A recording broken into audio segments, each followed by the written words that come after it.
Bonjour, chers amis des trois continents, et bienvenue encore à cet audio du jour. Aujourd'hui, par la grâce de Dieu, nous allons poursuivre sur notre série, la série intitulée Notre famille.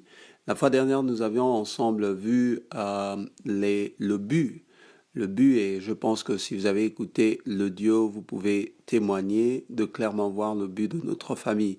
Aujourd'hui, par la grâce de Dieu, nous allons voir un autre point. Mais juste avant, prions ensemble. Saint-Père, dans le nom puissant de Jésus, nous te recommandons le peu de temps que nous allons passer ensemble. Ta parole déclare, un jour dans tes parvis vaut mieux que 1000 ailleurs. Oui, Éternel des armées, pour nous, c'est une joie de demeurer dans tes parvis, dans ta présence, dans ta sphère, dans ta parole. Sois glorifié, sois élevé dans le nom de Jésus. Amen. Merci beaucoup. Je disais, nous avons vu le but dans la série Notre famille. Aujourd'hui, nous allons voir les priorités. Et c'est un mot très, très difficile à expliquer, surtout en Afrique, et vous allez savoir tout de suite pourquoi. Je lis la parole de Dieu dans Matthieu, chapitre 6, verset 33. La parole de Dieu déclare, « Cherchez premièrement le royaume et la justice de Dieu, et toute autre chose, et toutes ces choses vous seront données par-dessus tout. » Et vous savez, chaque jour au lever, avant que je vous explique et vous donne le cœur de ce verset, nous faisons des choix. Chaque jour, dès que nous nous levons, nous avons un choix à faire, soit celui de gaspiller notre journée ou celui de la mettre à profit en honorant le Seigneur. Vous savez que ce choix-là réside dans les priorités. Quelles sont nos priorités? Quelles sont tes priorités? Toutes les choses urgentes ne sont pas nécessairement des priorités. Et en Afrique, j'ai observé que nous vivons souvent sous les priorités des autres. C'est-à-dire qu'on ne sait pas dire nécessairement non. J'ai vu qu'autour de nous, on ne sait pas dire non. Et tu sais, si tu ne sais pas dire non, tu vas dire oui à tout. Tu vas subir les programmes des autres. Si tu ne planifies pas tes priorités, tu vas être victime et subir les priorités des autres. Et tel n'est pas le dessein de Dieu pour toi, le plan de Dieu pour toi. Quelles sont les priorités exactement dont nous parlons ici? Premièrement, avant d'amorcer les priorités de notre famille, pensons aux priorités personnelles. Dans l'aspect spirituel, qui est très important, si tu n'arrives pas à prier, c'est-à-dire que tu n'as pas priorisé ces moments de prière, ce n'est pas le diable, ce n'est pas une question de chasser un démon, c'est un problème de priorité. Si tu n'arrives pas à lire ta Bible, ne va pas chercher ailleurs, c'est un problème de priorité. Si tu n'arrives pas à grandir spirituellement, c'est un problème de priorité. Si tu n'arrives pas à être généreux, c'est un problème de priorité. Qu'est-ce que tu priorises? Chacun a une priorité. Ce que tu priorises, c'est là où ton temps est investi. Comme je disais, sans chasser un démon quelconque, tu peux décider qu'à partir de maintenant, je vis sur mes priorités pour grandir. Et là, ça nous amène donc à atterrir sur le verset que je viens de lire. Quelles sont nos priorités? Parlant de notre famille spirituelle. Quelles sont nos priorités? Je viens de lire dans Matthieu 6, 33, qui déclare, je le répète, « Cherchez premièrement le royaume et la justice de Dieu, et toutes ces choses vous seront données par-dessus tout. » Quand vous venez au Seigneur, quand tu viens à Dieu, quand tu acceptes le Seigneur dans ta vie, quelles sont tes attentes? Quelles sont tes attitudes? Où part la plupart de ton temps en tant qu'enfant de Dieu? Chasser les démons? Prier et jeûner pour la prospérité et la percée? La bénédiction peut-être? Peut-être bénir nos enfants? Assurer notre futur en demandant la grâce et l'onction de Dieu sur nos affaires? Bien-aimés, toutes ces choses sont bonnes. Moi aussi, je désire les avoir dans ma vie et les voir dans ma vie. Mais spirituellement, il y a un problème, sachons-le. Il y a un problème spirituellement. Les rechercher n'est pas une priorité.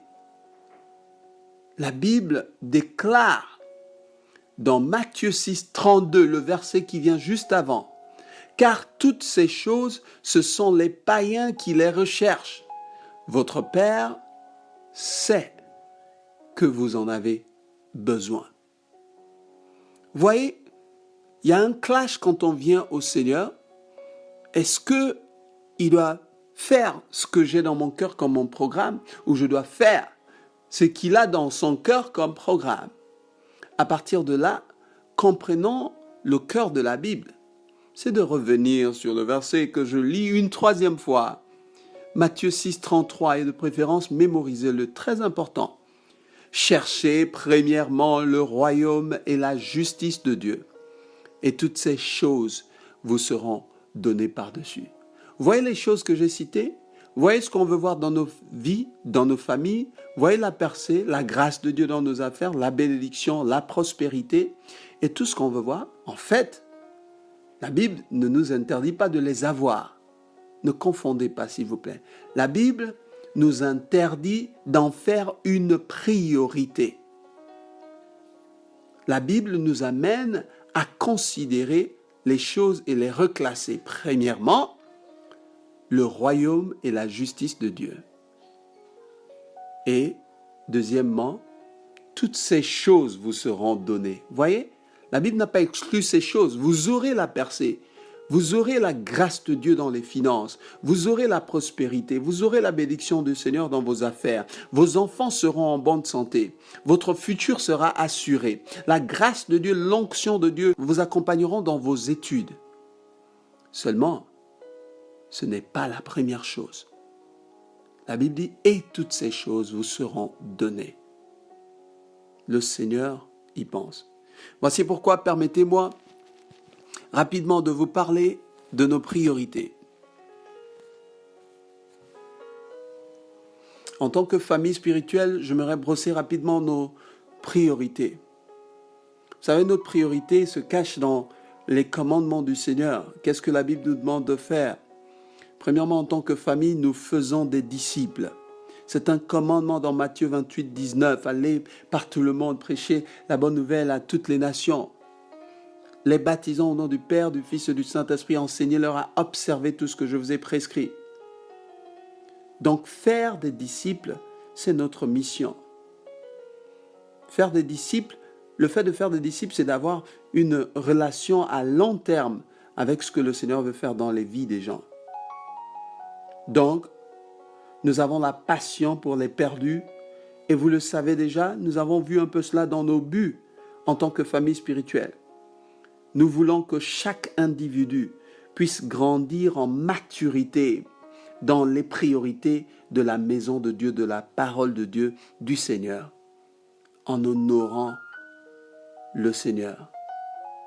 Une de nos priorités, c'est d'être une famille qui fait des disciples. Toute notre famille spirituelle fait des disciples, poursuit à aider les gens à suivre le Seigneur. En des termes simples, c'est ça, faire des disciples. Deuxièmement, ce que nous faisons, nous formons aussi des leaders. Nous vivons dans un monde déjà très insécurisé. Nous vivons dans un monde où les gens ne sont pas vraiment définis dans leurs actions. Et même la définition du leadership est un peu tronquée. Nous pensons pouvoir établir dans la vie de chaque disciple du Seigneur des caractères forts. C'est des disciples du Seigneur qui deviennent des leaders. Des leaders sous la conduite du Saint-Esprit. Et dont la priorité est de simplement former d'autres personnes à être des disciples du Seigneur, mais aussi des leaders par la suite. Vous savez, des leaders avec des caractères qui craignent le Seigneur, avec des attitudes qui servent le Seigneur de tout cœur. Des leaders qui vivent une vie pure, une vie axée sur les valeurs du Seigneur, une vie qui fait du royaume des cieux une priorité, la justice de Dieu. Une de nos priorités, c'est aussi l'implantation des églises. Vous savez, nos leaders viennent des disciples que nous avons eu à faire pour le Seigneur.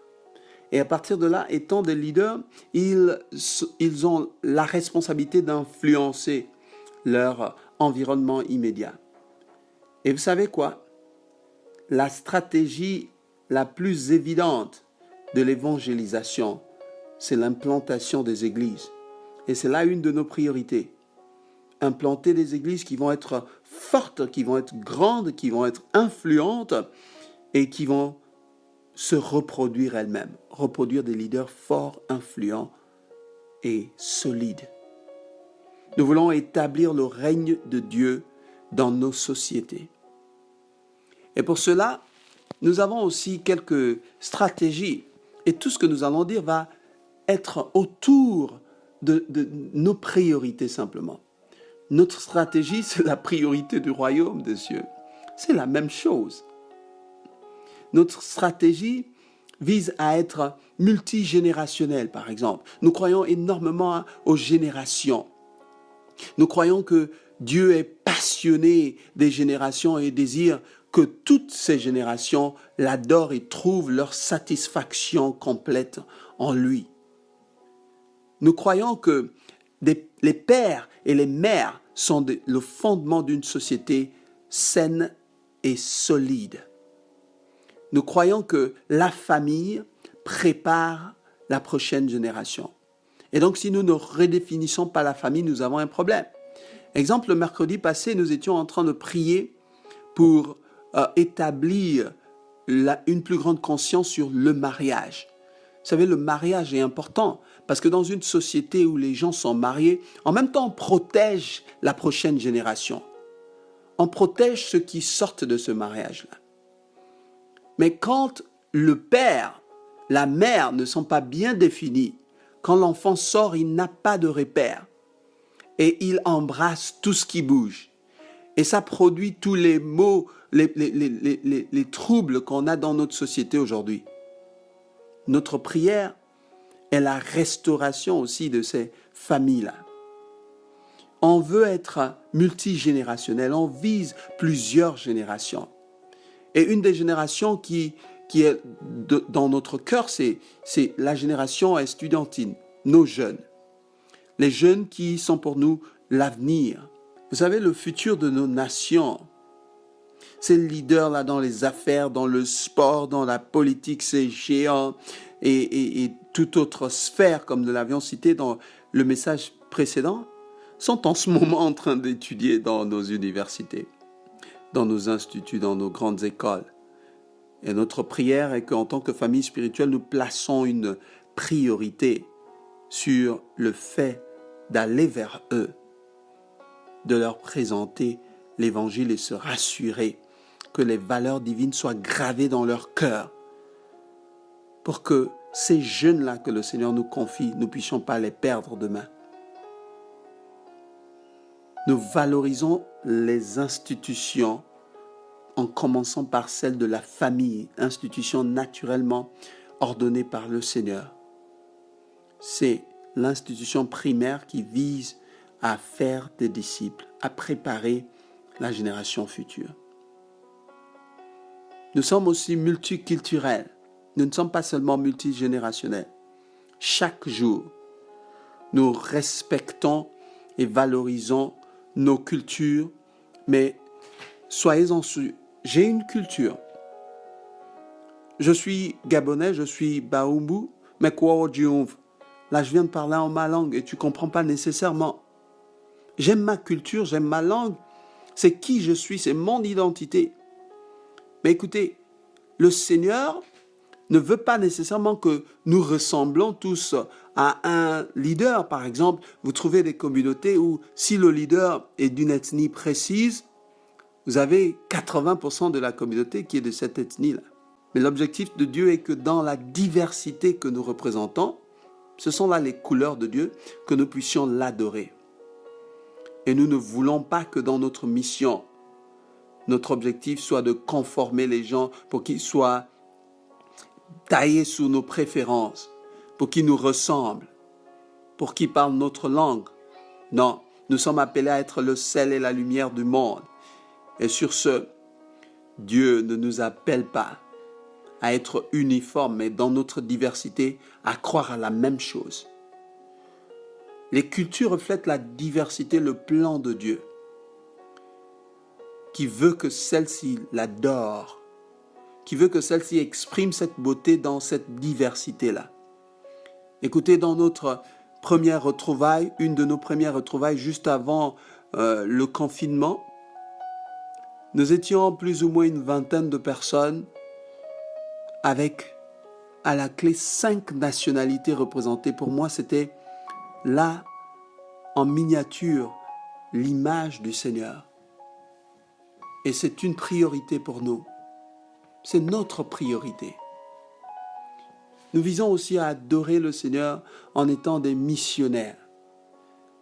Vous savez, l'adoration de Dieu, c'est notre mission. Aller vers les perdus, c'est ça être missionnaire. Faire des disciples, c'est ça être missionnaire. Former des leaders, c'est ça être missionnaire. Implanter des églises, c'est ça être missionnaire. Donc nous nous focalisons sur les individus, les familles et par la suite la nation. Donc nous nous déplaçons vers ces différentes entités. Nous croyons à la transformation complète de notre communauté. Nous croyons de tout cœur que le Seigneur nous a mis au milieu de nos communautés pauvres pour que nous puissions apporter notre secours, pour que nous puissions leur parler de la part du Seigneur. Mais ceci n'est pas une excuse pour que nous ne puissions pas aller vers ceux qui ont un peu de moyens, comme on dit en Afrique, ou ceux qui sont riches, comme on dit ailleurs. Nous n'avons aucune excuse. Nous ne sélectionnons personne. Nous allons vers tout le monde, toutes les couches. Parce que nous croyons que la vraie transformation ne sera possible que lorsque toute la société s'alignera sous le règne de Christ. Tel est notre objectif. Telle est notre priorité. Et en tant qu'Église de Christ, souvenez-vous, nous ne sommes pas centrés sur un programme. Nous ne sommes pas centrés sur la vision d'un homme.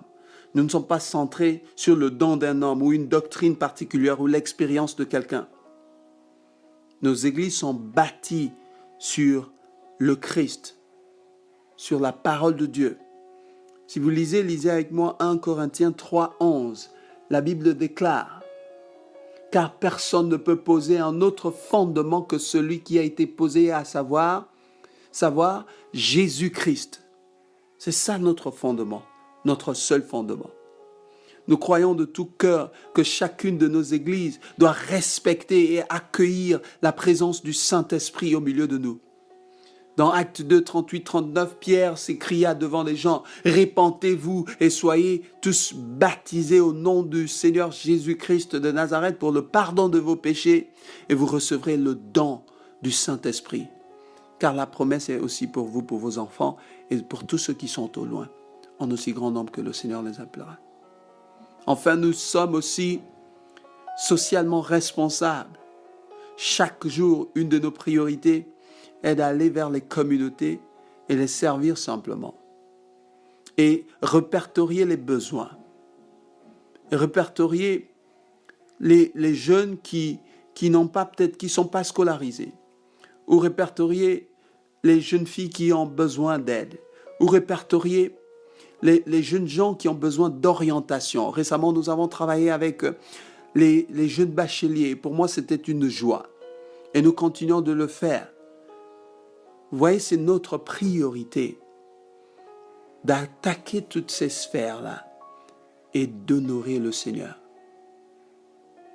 Nous ne croyons pas à seulement la charité et juste les actes caritatifs et c'est tout. Non, nous croyons que c'est l'Évangile qui transforme. Et dans le package de l'Évangile, il y a aussi la responsabilité sociale. L'Évangile change les cœurs des gens et nous donnons aussi aux gens de quoi manger. Le Seigneur prêchait parfois, il s'arrêtait et il voyait que le peuple avait faim et il leur donnait à manger. Nous croyons en cela. Et donc si tu es dans notre famille, retiens quelque chose. Notre priorité est la priorité du royaume et de la justice de Dieu. Notre priorité n'est pas juste de venir prier pour nous-mêmes, pour que Dieu nous bénisse un peu plus chaque jour. Notre priorité est de penser à tous ceux qui ne sont pas encore dans la bergerie, tous ceux qui ne sont pas encore enfants de Dieu, qui sont dans le cœur du Seigneur. C'est la seule raison pour laquelle le Seigneur ne revient pas encore. Parce qu'il y a ceux qui n'ont pas encore écouté cette bonne parole que tu aimes tant. Et pourquoi après l'avoir écouté, tu oublies d'où tu viens et tu restes dans une philosophie où tu cherches à amasser les bénédictions du Seigneur seulement? La plus grande bénédiction que le Seigneur t'aurait donnée, c'est celle d'aller vers ton frère, vers ta sœur que tu ne connais pas, et lui parler de la parole du Seigneur. Telle est notre priorité en tant que famille. La prochaine fois, par la grâce de Dieu, nous allons voir nos piliers, quelques valeurs qui sont chères à notre cœur. Que Dieu vous bénisse. Ce message n'est peut-être pas populaire, mais il est pour toi. Puisse Dieu te bénir. Amen.